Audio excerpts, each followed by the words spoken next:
Le hack ultime avec les rectiformes, c'est quand même de typer ces formulaires. Parce que, mine de rien, ça apporte quand même un certain confort dans le code. Donc là, on l'a vu, hein, on n'a rien typé du tout. Notre formulaire est donc un form group de any. Ce qui veut dire qu'on peut saisir n'importe quelle clé dedans. Ça marchera en codant, mais bien sûr, ça pètera après si la clé n'existe pas.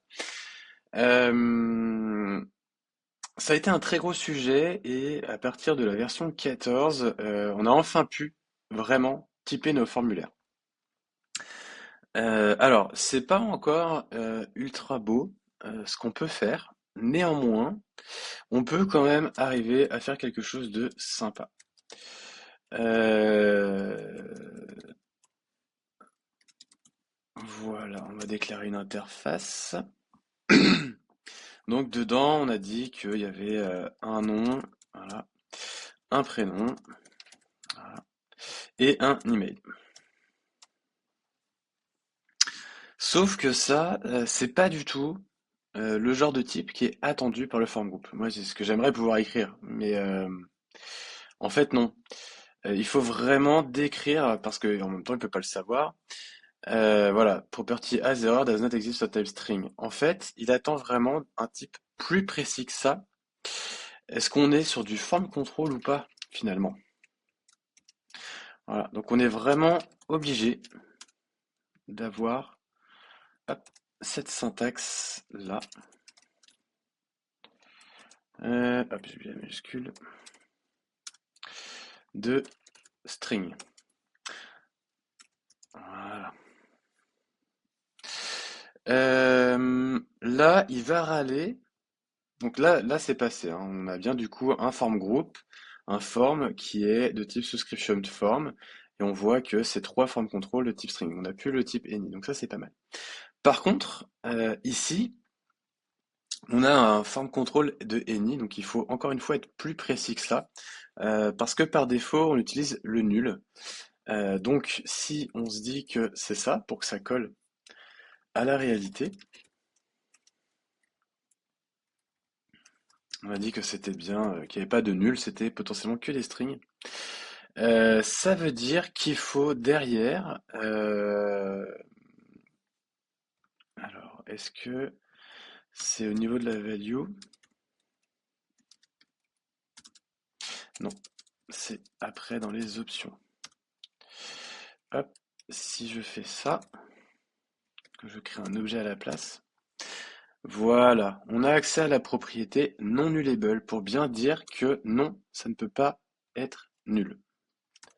Je vais remettre mon validator. Voilà. Là, notre prénom, il correspond bien au type subscription form qu'on a donné. C'est bien un form control de type string qui ne peut pas être nul. Voilà. De toute façon, on l'utilise avec une chaîne vide. Mais c'est pour bien forcer le fait que la valeur ne pourra jamais être nulle. Donc là, c'est pareil. Il faut qu'on fasse ceci. Voilà. Là, je vais juste copier les deux validateurs parce que du coup, là, on est sur l'email. C'est pas tout à fait les mêmes. Voilà, et le nom, lui, pour le coup, c'est exactement pareil. Hop. Je vais retirer le custom validator parce qu'il y a peu d'intérêt sur ce truc. Et là, c'est bon. On a un formulaire qui est parfaitement typé. Donc, on voit que c'est un peu plus verbeux. Le type reste soft malgré tout.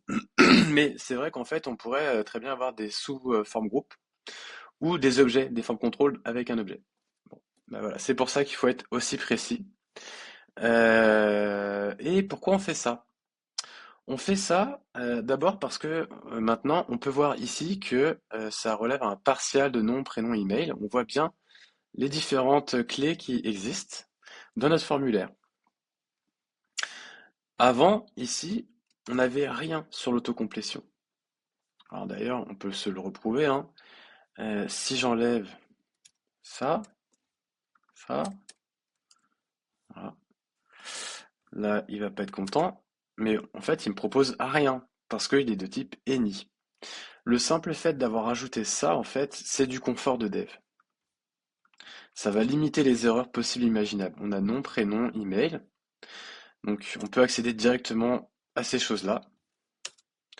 Nom, prénom, email. Alors, on voit bien que ça peut être undefined, hein. C'est dans les cas, par exemple, où la propriété est disabled. Donc, comme on l'a vu, on pourrait très bien taper l'email, mais ça n'existerait pas, ça enverrait undefined puisqu'on l'a disable. Alors que ici, par contre, on est bien sur des types purs et durs string. Il n'y a pas d'undefined. Donc, c'est un confort de dev indéniable. Ça permet aussi, du coup, de ne plus avoir à passer par un keyindex object. On peut directement marquer le nom de la propriété, en fait. Ici, c'est reconnu. Voilà. Nom, prénom, email. On a directement accès à ces clés qu'on n'avait pas avant. Et encore une fois, c'est un énorme confort de dev. Ça permet d'éviter les erreurs. Ça permet d'être sûr de ce qu'on manipule comme objet. Alors, j'arrête pas de dire que c'est du confort de dev, mais faites-le au maximum. Ça va vous éviter un paquet d'erreurs. Ne serait-ce que si on laisse en any, donc je reviens là-dessus. Hop, là, donc là, IRAL, parce que non, j'y accède directement dans mon template Link 61 comme ça, alors que je devrais faire ça. Mais en fait, ici, il n'y a rien qui m'empêche de mettre n'importe quelle clé. Alors ça va râler, ça va péter, mais je le saurai qu'une fois que ça aura recompilé. Ce qui est pas cool. Idéalement, si je pouvais savoir tout de suite que Toto n'existe pas, ça serait quand même beaucoup plus pratique. Donc pensez-y, c'est une petite astuce. Ça a été long pour pouvoir avant que ce soit mis en place. Donc maintenant que ça l'est, n'hésitez pas. C'est pas, c'est du confort de dev, mais ça permet de énormément limiter les erreurs. Hop, je vais copier-coller, ce sera plus simple. Faut pas oublier avant tout que plus que vous codez est facile à maintenir, est facile à faire évoluer, est facile à manipuler, plus vous maximisez vos chances de ne pas introduire de nouveaux bugs ou de ne pas en laisser passer. Voilà, à toi de jouer.